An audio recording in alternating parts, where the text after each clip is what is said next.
লিভারে একটা জীবাণু কিভাবে পৌঁছাতে পারে সেটা নিয়ে আজকে একটু বলবো। সেটা হচ্ছে যে একটা জীবাণু যদি লিভারে পৌঁছাতে চায়, কয়েকটা জায়গা দিয়ে এখানে যেতে পারে। প্রথমত হচ্ছে কোলানজাইটিস, লিভার থেকে যে বাইল তৈরি হয়, সেটা যে নালীতে চলে যায়, সেই নালীতে যদি কোনো ইনফ্ল্যামেশন হয়, কোনো ইনফেকশন হয়, সেখান থেকে কিন্তু লিভারে জীবাণু ছড়িয়ে যেতে পারে।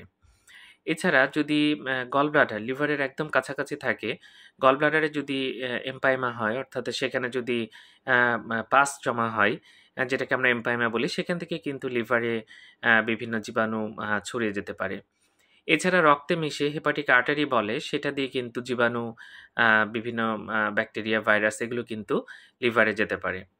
আরেকটা বিষয় সেটা হচ্ছে যে যদি আমাদের মানে ইনফ্ল্যামেশন হয়, আমাদের কোলনে কোনো ইনফ্ল্যামেশন হয় অথবা অ্যাপেন্ডিসাইটিস হয়, সেক্ষেত্রে পোর্টাল ভেইন যে সিস্টেম আছে, সেই সিস্টেম দিয়ে কিন্তু লিভারে জীবাণু ছড়িয়ে যেতে পারে।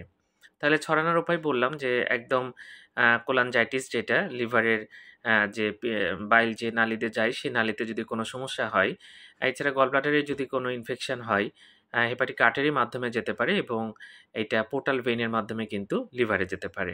ধন্যবাদ সবাইকে।